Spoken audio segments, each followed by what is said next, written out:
Peter, before you travel to the Far East, you know some stories and some background about that. So you will see these kind of things, and you can chat with people there or do business. When you do business, it's a kind of good talking point when you talk about this with those people from the Far East, and they will feel like, oh, you know a bit about us. Yeah, then it will help people to. And you're from Taiwan? Yeah, I'm from Taiwan. Jian's from Taiwan.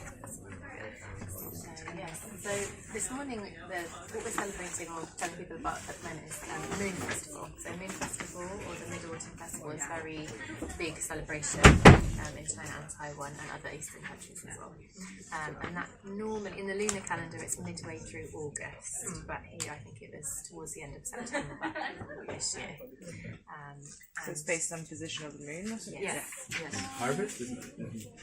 Yeah, nearly the same. Yeah, it's next to harvest.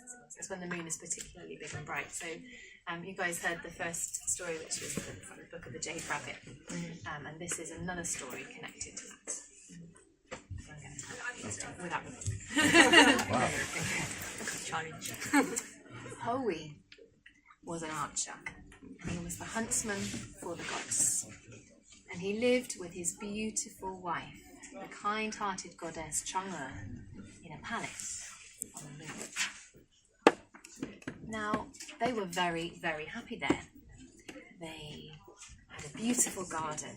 They had the stars through the window. They had heaven above and they had earth below. Now, every day, Howie would go up to heaven and hunt for the gods. And Chang'e, well, she wasn't bored, she wasn't lonely, for she had her garden. And in her garden she had powerful medicinal plants and herbs, which she would make into medicines and elixirs and potions that the gods themselves would use every day.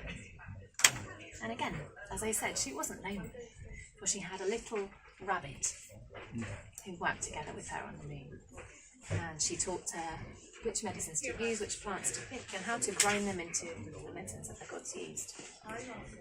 Now, one day, Chang'e said to the little jade rabbit, "Rabbit, there is a race on Earth. The Jade Emperor himself has asked all the animals to come and see who can be the first 12 to cross the finish line. And the first 12, well, they'll give their names to the years." The rabbit was very humble. She said, "I don't think I could. I'd like to stay here with you and make medicines. It's what I do." Chang'e said, "Come, you work hard. Go down to the race. You can jump very far. I'm sure that you will get a place." "No," she said, "it's okay. I'll stay here." And she carried on with her work. "I've heard," said Chang'e, "that there are people on Earth who may need some help. They may be sick. They may need your potions." And at this, the rabbit's ears pricked up. She said, "Oh, well, if you put it like that, perhaps I will go." And she did. Now the race was very, very popular. People came from far and wide to watch. They lined the streets, the fields, and every animal who was any animal came to try their luck. The Jade Emperor himself presided over it, and the animals were ready to go. Now at that time, a long time ago, in ancient China, there were 10 suns in the sky, and these suns were the sons of the Jade Emperor, if you can follow that. So they didn't all appear in the sky at once, of course. They took it in turns to appear, day after day, on a cycle. Now when they heard about the race, they began to argue. They said, "I will be the one to watch it. No, I will be the one to watch it. No, I will be the one to watch it." Nobody could decide. So in the end, they had the rather whimsical idea that they should all appear at once. So just as the last animal was clearing the finish line, they finally arranged themselves. Ha! Oh dear. The plants started to wither. The rivers dried up. The people became thirsty and they had nothing to eat, and the animals crawled on the ground. It was a terrible disaster. The Jade Emperor saw what was happening. He called Howie. He said, "Howie, come, bring your bow and arrow and just chase these suns out of the sky. Scare them off." Well, Howie came down to Earth and he saw the devastation and he knew that he must help immediately. There was no time for a game of chase. So he drew his bow and arrow and he fired. once, twice, 3 times, 4 times, until all nine of the sons were down. And then the people said, "Stop, but we need one son to give us the plants and life. Please stop." And he did. People were ecstatic. "Hui, thank you." They prayed to him, they worshipped him, they brought him flowers at his feet, they loved him, he'd saved them all. But the Jade Emperor was furious. He called him to heaven and said, "Hui, you have killed my 9 sons, and for that you will be punished. You and your wife must leave the moon and go and live on Earth, and you may never return." Now, when Chang'e heard the news, she was so upset. She must leave her garden, her home, the stars, heaven above, and, well, Earth would not be below anymore, apart from below her feet. So they left. They had to do what the Jade Emperor told them. But when they arrived, the people were overjoyed. They'd made them a house. They'd laid flowers at the door. They gave them food to eat. They wanted for nothing. And this was comfort to them both. And they were not uncomfortable. But every day, Chang'e would look out of the window, up to the stars and up to the sky. And at night time, she would lie in the grass in the garden, looking up at the moon that she missed so much. Well, Hui, as I said, was very, very popular on Earth, and the other gods, well, they could not ignore that. Popularity was really what they were after. So one day, the Jade Emperor's wife, the Queen Mother of the East, of the West, called many of the gods to have a party, and Hui was invited with his group of huntsmen. They attended the party. They drank, they ate, they enjoyed themselves very much. And in a quiet corner, the Queen called Hui to her side. She said, "My husband was hasty. He banished you from the moon. I think that was a little bit rash, but here, I have something for you and your wife. I don't think that you should remain on Earth forever." And in her hand, she held 2 pills. She said, "These will give you your return journey to the moon. You will become immortal again." Hui could not believe his luck. He thanked her very much. He put them in his pocket and he returned to the party.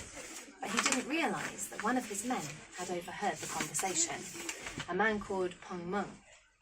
Peng Meng was already very jealous of Hui. He was very good looking.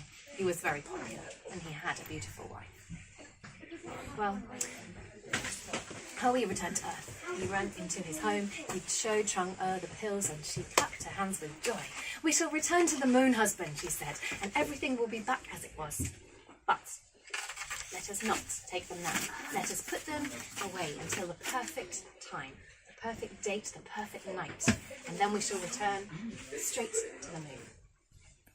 They agreed. Now one day, Hui was out hunting, and while he was out, and Chang'e was taking a nap in her room, Peng Meng, the huntsman, the jealous huntsman, arrived at the house. He had to get those pills for himself. He began searching as quietly as he could through the rooms. In the kitchen, he turned up pots and pans. In the living room, he lifted chairs and tables, but found nothing. He knew that he must go upstairs to where Chang'e lay asleep. He crept into the room and picked up pots and vases. Nothing did he find until he saw on the dressing table a music box, a jewellery box. He carefully opened the lid. The jewellery box began to play a tune, and Chang'e opened her eyes and saw who he was and knew immediately what he was after. She jumped up and grabbed his hand as it reached out to take the pills. Back and forth they pulled, and eventually Chang'e got them from his hand and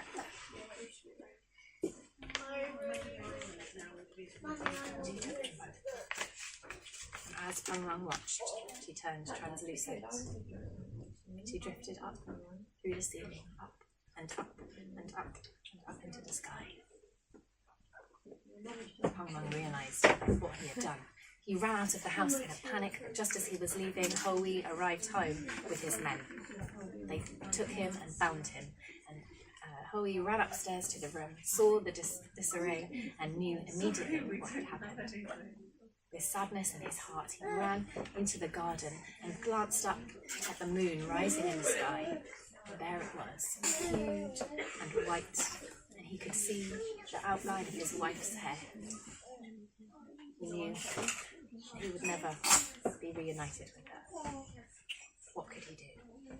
He went into the house. He brought out a table. He lay out her favourite flowers, her favourite fruits and foods and a drink. And he sat, and he looked up, and he wept. Now, that part of the story may not end very happily, but you know that Trunga was not alone on the moon for long. After the Jade Rabbit won fourth place, she returned to her home.